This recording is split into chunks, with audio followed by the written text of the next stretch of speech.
When designing and building your own arcade machine, there are several things you need to consider. Some are obvious, some not so, but what you don't want is to make the machine, get halfway through it and then realise there were several design faults or things you could have done better. It's too late by then, you may have to basically start from scratch at some points. I've built several machines in the past, all my own designs, and I'm really pleased with them. So with this video, I'm going to go over all the different things that I've learned during that process. The first machine I ever actually bought was this one here, and it's this what actually encouraged me and inspired me to build my own machines, because it had several design faults, several things I thought were really poor about it that I thought I could improve upon. So I set about building my own machines. So let's see how that went, and I'll share with you all the different things I've learned in that process. Now, one of the first things to consider when building your own cabinet is the size. It may seem an obvious thing, but are you going to play this one player or two player mainly? If you're going to play it solo, then obviously you can make a smaller, more compact cabinet. But if you intend to play two-player games sometimes, then size is really important. And I've done this one full size because my experiences with this cabinet here, the one that I bought, for two players it is just not fun. It is far too small. It's all well and good being compact, but a two-player experience is just not good enough.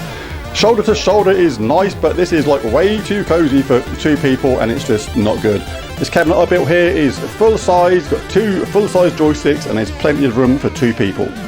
While we're talking about size, let's move on to the screen. Now, some people think that the bigger the screen, the better these things are. That's not necessarily the case. If you're going to sit at the normal distance playing an arcade game, 32 inches is about right.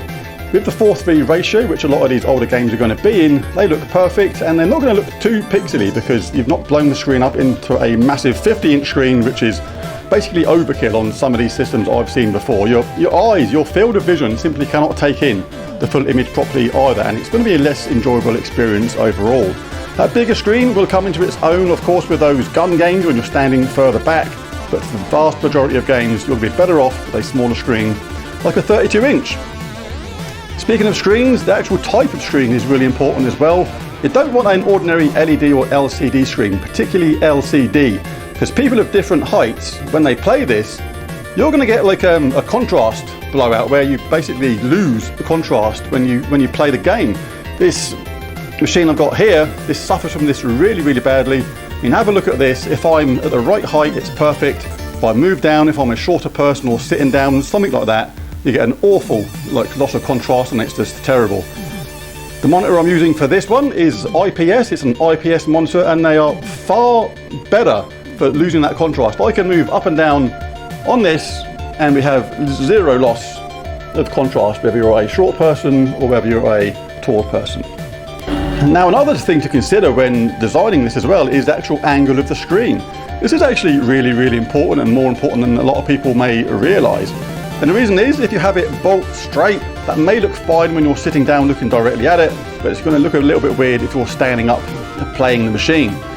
And the reason that you want it at a slight angle like this, it's only at a slight angle. As you can see, it's not much, it's just a small tilt there, but that is actually really, really important, because when you're playing gun games, especially if you're going to design this for use with gun games as well, you don't want it at too much of an angle. Like this machine, again, I'm not picking holes in this machine particularly. Like I said, I did use its faults as a blueprint to make the perfect arcade machine for my uses, but this machine here is angled way too much. So when you play those gun games and you step back from it, the screen is actually distorted. You actually get a distorted image, which is not good at all.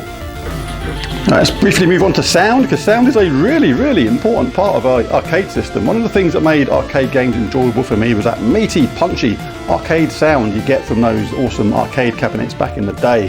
Now, this machine here had fairly average sound, nothing special. I wanted to add a subwoofer to it.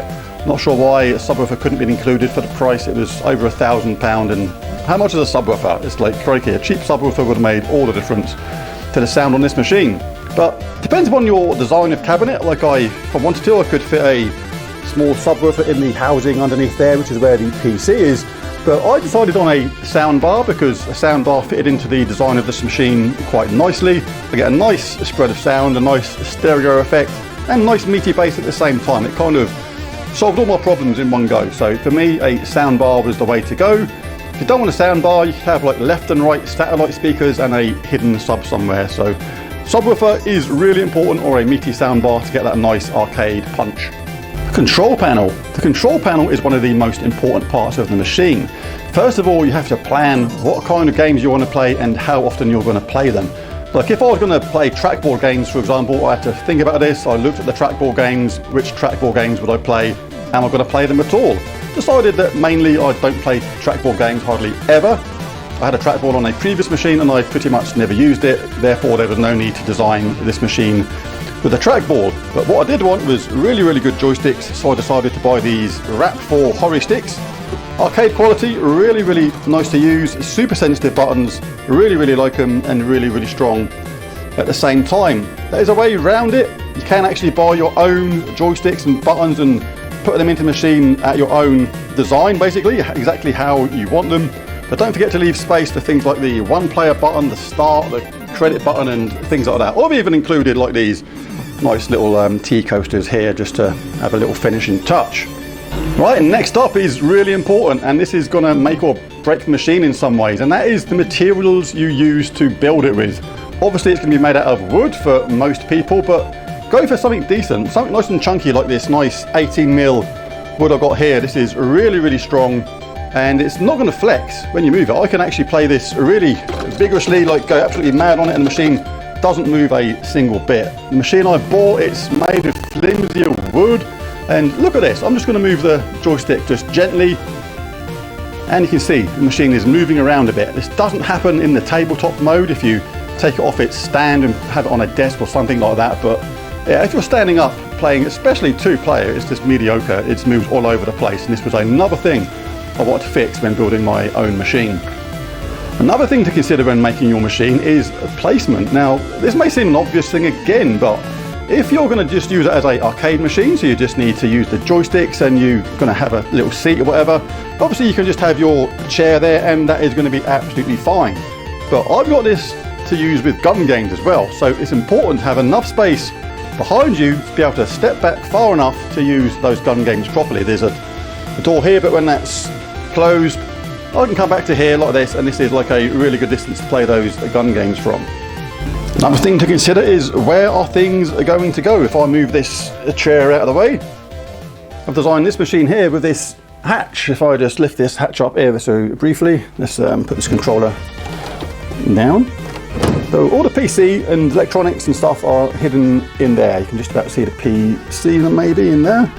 PC's in there, the hard drive's in there, everything's plugged in, labelled up, and that is where my guns are stored as well, and that little housing I cut out for them there. So really nice to have a nice neat machine as well. You don't want anything that's like too clunky and got wires all over the place. It just looks messy and takes away from the experience.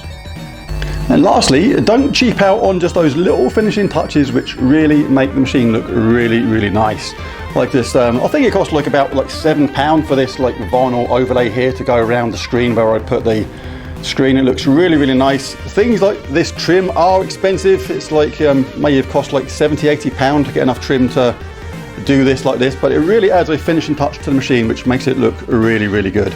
Now this machine is designed for the living room, so it's not all like glary colours and labelled up with different decals and things like that. But if you want the true arcade look like this machine here that I designed as well, then you can add stickers to it or your favourite arcade game logos, things like that to make it look really arcadey and authentic. So there you go, there's my main things to look out for when building and designing your own arcade cabinet. If you found this video useful, it'd be really cool if you bash that like and subscribe button. I'll be showing more videos and stuff from this machine at a later date. So thanks for watching this, and bye for now.